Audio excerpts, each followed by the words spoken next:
E aí, pessoal, tudo bem? Hoje a gente volta com o Pergunte ao Pastor e a gente está aqui com o pastor Leonardo com uma pergunta bem interessante. E a pergunta que nós temos aqui para o pastor Léo é: Pastor, a Bíblia fala que um cristão não pode andar ansioso por coisa alguma, mas em Lucas 22:44 diz que Jesus ficou em agonia. Pessoalmente, fico um pouco confuso com esses dois conceitos. Nosso Senhor não pecou em nenhum momento, então isso nos faz entender que existe uma diferença entre angústia e ansiedade, que um é pecado e o outro não. O senhor poderia me explicar qual é a diferença bíblica? Muito bom, Nicolas.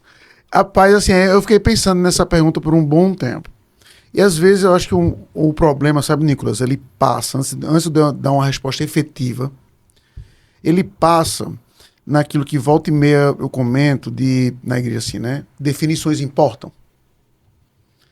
Então, por exemplo, a gente usa, por muitas vezes, ansiedade como se fosse um sentimento que pode ser positivo e pode ser negativo. Uhum. Ou seja, tipo orgulho, né? Exatamente. Então a gente pode, exemplo, a ansiedade negativa é um exemplo sem muita polêmica. Rapaz, fulaninho teve uma crise de ansiedade hoje à tarde. Ninguém vai entender isso como uma coisa positiva. Uhum. Ninguém, absolutamente ninguém vai fazer a teste. Você fala assim, olha, fulaninho Nicolas teve uma crise de ansiedade, alguém vai perguntar, mas ele está bem? Como é que ele está agora? Vai entender aquilo como negativo.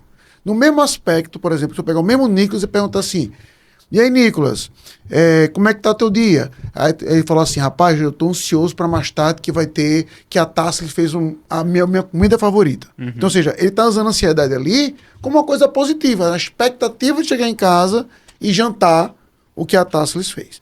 Então, dito isso, então um cristão ele sempre deve entender que para a Bíblia, ansiedade nunca é bom, sempre é um pecado. Uhum. Certo? Você pega textos como Mateus capítulo 6, tá certo? Filipenses, lançando sobre Deus nossa ansiedade, porque ele tem tomado conta de nós, tá certo?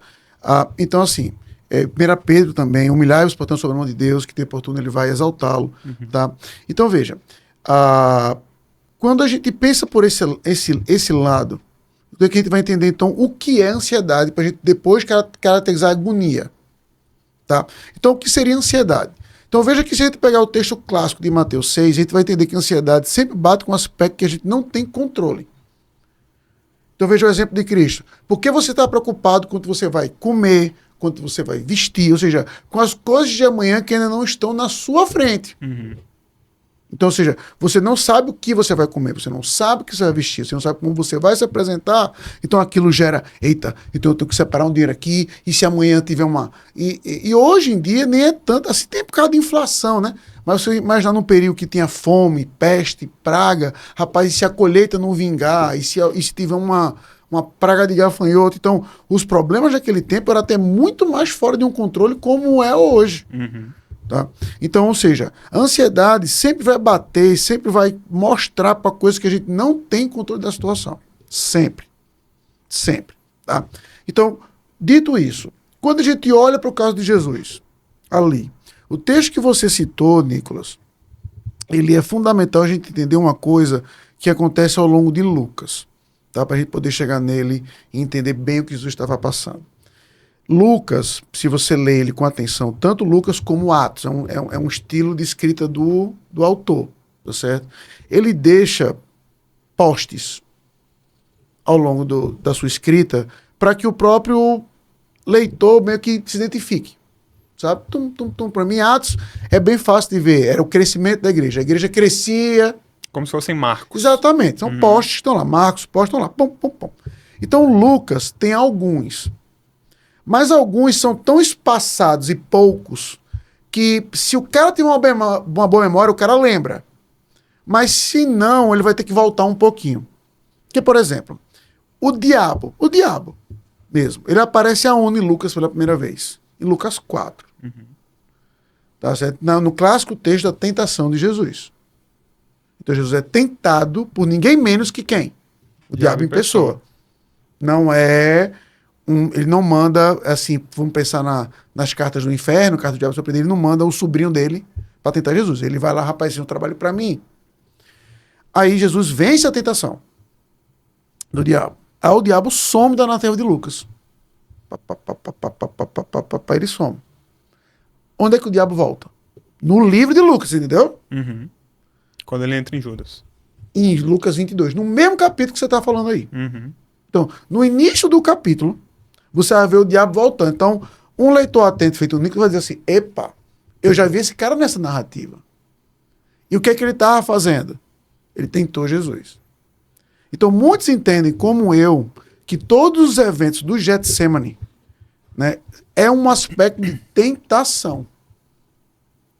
Entendeu? Ou seja, então, a agonia de Cristo naquele momento não era na expectativa da morte dele. Rapaz, eu vou morrer amanhã. Porque ele sabia o que ia acontecer. Uhum. Inclusive, se a gente for olhar para muitos textos, como o próprio caso que acontece antes, depois, imediatamente depois disso, você vai ver que os discípulos tentam proteger ele, né? Aí corta a orelha de Jesus, meu amigo, eu estou tranquilo, eu sei o que vai acontecer comigo. Isso tem que acontecer. Você vê quando Pedro vai dizer, meu amigo, você não morre, não, eu tenho que fazer isso. Arreda Satanás, né? Ele vai dizer isso até em Mateus 16. Então veja, Nicolas, o que Cristo experimentou em Lucas 22 não foi ansiedade. Tanto é que o texto bíblico nem usa a palavra ansiedade, usa a palavra agonia, que em grego é a mesma palavra, diga-se de passagem. Ah, é? É. Não sabia, não. É a mesma palavra, tá certo? Tá certo? Ele usa a palavra agonia, tanto em grego como em português. Tá certo? Que é justamente ele está enfrentando a dor naquele momento, no aspecto de tentação. Então ali não há a antecipação do sofrimento, mas na tentação dele de estar enfrentando o que ele vai enfrentar, que é a questão da morte, você está entendendo? Uhum. Então a luta e o combate, ou seja, ele não está com medo do combate que vai acontecer, ele já está em combate. Naquele momento, ele já está enfrentando a tentação. Entendeu, Nicolas? Uhum. Então, o que Cristo está experimentando ali não é a expectativa da morte, mas o que ele já estava... Eu gosto muito do Palmer Robertson. Quando ele vai falar sobre os milagres de Jesus, aí ele pontua algo muito interessante. Já assistiu aquele filme É a Espera do Milagre? É a Espera do Milagre, Dal, que o grandão... Pronto. Que é Green Mile em inglês, né? Sim. Pronto. Aí, ou seja... Tu lembra que ele cura, mas a ideia é que ele consome a doença e aquilo vai ficando... Pronto. Uhum. Aí o Palmer Robertson vai dizer que a mesma... Ele não dá essa ilustração, até poderia, mas não dá. Mas ele vai dizer exatamente que é o que acontece com Cristo. Quando Cristo cura uma pessoa, ele já está carregando sobre si o fardo daquela pessoa. Já há uma troca. Uhum. Então, ou seja, aquela cura ali, nesse momento, Deus estalando o dedo, esteja curado. Já ele carregando sobre si as enfermidades. Entendeu, Nicolas? Sim. Então, ou seja, o estado de Cristo sempre foi como o estado, até a teologia separa, de humilhação e sofrimento nesse aspecto. Então, ali naquele momento, Cristo estava em real sofrimento, em real luta contra o diabo e, portanto, em real agonia. Por isso que ele estava literalmente suando sangue. Não pela expectativa do que ia acontecer, mas pelo que, de fato, estava acontecendo. Entendeu? Uhum. Então, e mesmo assim, Nicolas, aí vamos supor que alguém argumentasse que há uma expectativa, que houve um grau não de ansiedade, mas assim, que ele estava visualizando o que ia acontecer. Aí veja, Nicolas, e aí uma coisa que é, de novo, definições importam, de como a gente vai usar a palavra dentro de cada contexto. Então, por exemplo, se o Nicolas sabe que ele, morrendo, vai para a glória eterna, então ele tem uma expectativa que é baseada numa certeza. Então, ou seja, a gente sempre fica ansioso porque a gente não sabe o que vai acontecer. Entendeu? Então, ou seja, tu já assinou aquelas caixas nerd que recebe que você não sabe o que tem dentro? Já assinou não, alguma? Tenho vontade, mas nunca assinei. Eu fiz isso duas vezes na minha vida. Aí você abre a caixa, aí o que é garantido lá dentro? Que você vai ganhar uma camiseta, pelo menos a da que eu assinei lá. É uma camiseta e que você vai ter, ou seja, vai ter mais do que você pagou. Se você pegar individualmente cada um lá e fosse comprar, ia sair mais do que você pagou. Veja, Nicolas, eu vou dizer de uma caixa que eu comprei. A melhor coisa foi a caixa. A caixa. Porque a caixa, apesar de papelão, ela parecia com o tema do Hobbit. Rapaz, a caixa era... Aquela que eu te prestei, eu não sei se foi que eu te prestei. Foi o outra. Will. Pronto. Ah, lembro. Era fantástica aquela caixa. Legal. O que tinha dentro, eu não sei mais onde tá. Acho que a camiseta tá com o Leozinho. Aí veio lembrei. Aí veio um broche de CS, que eu dei para alguns meninos da igreja. Aí veio uma Glaive de World of Warcraft. Acho que essa ainda tá lá em casa. O restante, eu não sei. Então, a expectativa é que eu vou abrir, feito o pacotinho Pokémon que fica abrindo, peguei o Charizard, pronto. Então, veja que a gente sempre fica com ansioso porque a gente não sabe o que está dentro. Agora, se eu dissesse assim, se eu tivesse alguma maneira de ver um raio-x daquele pacote Pokémon, por exemplo, e eu dissesse assim, olha, é garantido que tem aí dentro, você não ia ficar nem, eu já sei o que tem aqui. Talvez o apelo se perdesse, né? Exato. Então, dito isso, um crente, ele nunca vai ficar ansioso com o que Deus tem para ele, porque ele sabe exatamente o que Deus tem para ele. Ele pode não saber a forma. Então, por exemplo, mas veja que Cristo prepara o Nicolas para tal. Então, um exemplo. O Nicolas, ele não pode ficar ansioso com o sofrimento por vir. Por quê? Porque ele sabe que vai vir. Agora, como esse sofrimento vai vir? Se uma doença, se um problema no casamento, se um problema futuramente com o filho dele, se um problema no trabalho, se um problema na igreja, se um problema na família, se todos ao mesmo tempo, não sei. Mas quando aquilo bate, se acontecer um problema no trabalho do Nicolas, por exemplo, ele foi demitido. Quando aquilo bate, qual deve ser a resposta dele? Rapaz, eu não sabia que isso ia acontecer comigo, mas eu sei que o meu Senhor me preparou para esse momento. Eu sei como eu devo responder. Eu sei que isso aqui serve para o meu bem, como diz o apóstolo Paulo em Romanos. Eu sei que Cristo continua me amando. Eu sei que Cristo continua comigo. Então, percebe o ponto porque a ansiedade não deve bater num crente? Porque ele pode não saber o que vai acontecer com ele, mas ele sabe o fim, o propósito daquilo, e sabe que o fim dele, literalmente, é o quê? Cristo. Que ele, durante o processo, não está só, né? Exato. Então, o que Cristo enfrentou ali foi a agonia. Então, dito isso, um crente pode enfrentar a agonia do sofrimento em N situações, com certeza. Você nunca vai me ver censurar um crente por uma dor que ele possa sentir em N momentos. O apóstolo Paulo, por exemplo, em 2 Coríntios, quando ele vai falar sobre os sofrimentos que ele passou lá logo no início da carta, ele vai dizer exatamente isso. Ele vai dizer assim, não quero que vocês ignorem que a gente passou por sofrimento e desesperar até da própria vida. Ou seja, da agonia de ser, rapaz, a gente vai morrer aqui nesse negócio. Tá? E ninguém deve censurar Paulo por isso. Na verdade, Paulo vai além. Ele vai dizer que quando o pessoal está perturbando ele diz, poxa, rapaz, não me perturbe porque eu carrego no corpo as marcas de Cristo. Veja como ele vai dizer. Então, um crente sentir agonia em meio ao sofrimento, em meio à dor, em meio a uma perseguição, em meio à angústia, em meio à luta dele contra o pecado. Entendeu? A meio luta contra o pecado. Ou seja, vamos pegar um exemplo bem tácito para não exagerar tanto. Pega um cara que é viciado em droga, por exemplo. Ele resistir àquela tentação é literalmente doloroso. Não é uma coisa mental, o corpo dele vai reagir, ele vai tremer, o processo de abstinência, ele vai sofrer, o corpo dele vai sentir dor. Ah, eu vou olhar para ele e vou dizer assim, isso é bobagem. Um crente não pode passar por isso. Entendeu? Agora, o que é que eu tenho que chegar para ele? Eu tive uma ovelha, Nicolas, Deus já levou para si, que ela sofria um problema crônico de dor. E ela me ligava, às vezes, toda noite, durante uma semana. Sabe? Às vezes não, mas tinha semanas que era toda noite. Pegava o celular, tava lá uma ligação dela, e eu sempre a atendia. Sabe? Eu a reputava, né? Reputei, né? Acredito que ela está viva em Cristo, como uma crente séria.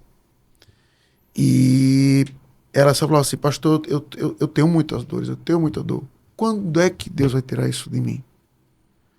Então ela tinha, aí veja o ponto, ela lutava contra a ansiedade, por quê? Porque ela queria saber quando aquilo ia acabar. Então, esse exemplo que eu estou dando ilustra bem os dois problemas. Ela tinha agonia no corpo, tinha literalmente dores físicas constantes, mas ela também sofria de ansiedade, por quê? Porque ela queria que aquilo acabasse, e o fato daquilo não acabar a deixava ainda mais ansiosa, entendeu? Então, a agonia e a ansiedade podem andar juntas? Podem. Com certeza. No nosso caso, como mortais, como... Eu não gosto de dizer como humanos que somos, mas como pecadores que nós somos, infelizmente uma está do lado da outra. Sabe? É mais ou menos quando a gente olha para Irai-vos e não pequeis e vai dizer que é impossível obedecer esse texto. Sim. Sabe? Entendeu? Então, agonia e ansiedade, elas podem, e por muitas vezes, no nosso caso, andam de mãos dadas mesmo. Não há por que eu negar isso. Mas é fundamental a gente estar separando aqui esses conceitos. Entendeu? Entendi. E nesse caso, então, a gente poderia ver, por exemplo, a tentação como uma tristeza profunda ou uma tentação profunda, a seu ver? A agonia, você está dizendo? Agonia. É isso. Veja, uma agonia, ela pode ser um aspecto de tristeza, ela pode ser um aspecto de literal dor. É multifacetado. Exato. Então. Vamos dar um exemplo nada polêmico, para a gente não andar aqui em território cinza, né, nem muito que tem que examinar, veja bem. Vamos supor que o Nicolas vai entregar Bíblia na China. E aí ele é pego pelo Partido Comunista Chinês. E aí o Partido Comunista ele acha que o Nicolas está trabalhando para o governo americano. Um exemplo. E aí ele vai torturar o Nicolas com aquela borda chinesa, já viu aquela tortura que fica pingando na cabeça dele? Sim. Uma gota. Pronto. Aí bota lá, o Nicolas. 3 dias nesse negócio. Eu vou abrir a porta, um dia eu perguntei, Nicolas, como é que tu tá? Vai responder o quê? Meu pastor, pelo amor de Deus, eu tô em agonia, você não tá vendo não, que eu tô há 3 dias aqui, ping, ping, ping, ping na minha cabeça. Então, se uma pessoa me cortar, se uma pessoa... E vamos pegar exemplos agora não mais complexos, mas que de fato acontecem. Uma mulher que foi violentada na rua, por exemplo. Aquilo ali é um ato de extrema agonia para ela. Então, veja que o aspecto de agonia nem sempre quer dizer auto-infligido, não. Sim. Alguém pode provocar agonia em outra pessoa. Entendeu? A agonia da guerra, por exemplo... vai ler um livro sobre os horrores da Segunda Guerra, por exemplo. Você, às vezes, não consegue nem ler todo. Sabe, alguns anos passados eu li aquele Continente Selvagem, que mostra como ficou ali a Europa depois da Segunda Guerra. Rapaz, as histórias ali, sabe, Nicolas, eu não conseguia às vezes ler de noite. Porque não é que ele dava a peça dele, mas não queria arriscar. Sabe? Então, a agonia pode ser infligida por outra pessoa. Ansiedade nunca. Ou seja, uma outra pessoa pode provocar a agonia na gente. Mas como a gente vai responder àquilo, aí que nos compete a santidade. Entendeu? Ou seja, então, o Nicolas ele pode, um exemplo muito simples, como muitos cristãos passaram e ainda passam no dia de hoje. O Nicolas pode me espancar até eu morrer, querendo que eu negue a Deus. Então eu vou estar em agonia profunda, eu vou estar sendo... Ou vamos pegar um caso da Bíblia, Estevão. Ele estava sendo apedrejado. Literalmente. E apedrejamento naquele tempo era paralelepípedo, mestre. Não era pedrinha de estacionamento, não. Sim. Então, se eu fosse perguntar para ele assim, fazer a pergunta dos dias de hoje, né, o que eu faço na igreja, você está bem, Estevão? Ele ia dizer o quê? Estou bem demais. É lógico que dizer, talvez ele tivesse uma cara para mim e disse assim, é sério que no meio de um apedrejamento desse está perguntando como é que eu tô? Mas a gente não precisa nem perguntar para ele, porque a gente vê. Ele não reclama da dor naquele momento que ele sentia. Ele não reclama daquilo que literalmente o matou. Por quê? Porque os olhos dele estão aonde? Esse que vejo os céus abertos, e o Filho do Homem à destra de Deus o Pai. Ou seja, ele vê Cristo confessando ele naquele momento. Então, ele estava em agonia profunda. Zero ansiedade. Entendi. Zero ansiedade. Porque ele estava olhando exatamente para o autor e consumador da vida dele. Então é por isso que a gente não pode, nem deve confundir as coisas. Um pode dar, para usar a palavra... Um pode dar um gatilho no outro? Pode. Entendeu? Ou melhor dizendo, a agonia pode dar um gatilho na ansiedade? Pode. E no nosso caso, como eu já falei, acontece várias vezes. Mas uma resposta é natural, como a de Cristo fez. Rapaz, eu estou em dor com isso aqui, eu estou em agonia com isso aqui cansa, isso aqui é uma luta que eu estou. Mas ansiedade, nunca. E no caso de Cristo, além de tudo, isso se torna um fator, só para entrar um pouquinho em teologia um pouco mais profunda, Nicolas, se torna teologicamente impossível Cristo ter ansiedade, em particular se a gente define a ansiedade como um aspecto que a gente não tem controle, porque Cristo tem o controle de tudo. Exato. Entendeu? Então é impossível. E é isso que ressalta até mesmo um aspecto de que a volta e meia eu costumo também dizer, que Cristo, ele não foi 100% homem. Sim. Então Cristo, ele é o padrão de como um homem, e digo um homem, ser humano, tá? Não um homem necessariamente masculino, deve ser. Então, se Cristo não sofreu ansiedade, esse é o padrão, entendeu? Esse é o padrão. Se a ansiedade fosse natural, uma vez uma pessoa perguntou isso para mim, quando terminou o estudo na igreja, uma pessoa nova na fé, para ser justo com ela, mas pastor, a ansiedade não é natural. A gente aprende na psicologia que isso é natural, uma coisa que todos os humanos têm, tem que saber aprender a trabalhar. Eu disse, se é natural, porque eu não estimulo? Entendeu? Ah, é natural, então, vai lá, meu filho, fica um pouquinho ansioso. Certo? E Cristo é mais uma prova disso. Que mesmo em agonia, ele não ficou ansioso. É duro, com certeza. Certo? Mas aí, para pegar o mesmo texto como um exemplo e caminhar para uma conclusão, Nicolas, eu acho que o próprio Cristo ali, ele dá uma receita da sua prática de como a gente pode combater isso. Qual? Seja constante na sua vida de oração, por exemplo. Seja constante diante do Pai, daquele que tem o controle da sua vida. Veja que Cristo estava ali enfrentando suas últimas horas de homem livre, mas o texto de Lucas abre assim, onde regularmente ele ia. Ou seja, ele estava fazendo o que ele fazia talvez toda noite, ou com certo grau de frequência, que era ali para orar. Então, em meio à sua agonia, imite Cristo que teve agonia também. Esteja diante do Pai, tenha seus joelhos em oração, busque aquele que tem o controle. Para quê? Para que em agonia você não tenha ansiedade. Beleza? Sim. Eu acho que essa descrição que o senhor acabou de dar é uma descrição que todo crente assim, mais antigo, que já lutou fortemente contra um pecado, já passou alguma vez na vida. Com certeza. De você ficar, assim, se sentindo pesaroso, com algum peso nos seus ombros, assim, tentando resistir. Então, acho que bate bem com a descrição que o senhor acabou de dar. Com certeza. E para os mais novos, você não vá pelo caminho contrário. Não vá para achar que a ansiedade é tão natural que vai acabar despertando a agonia em você. Vá nem pelo caminho contrário. Em sua agonia, não fique ansioso. Amém. Beleza? Então, é isso. Tá? Então, curta. Não curte. Curta. Compartilhe. Como é? Inscreva-se. Comente também. E comente.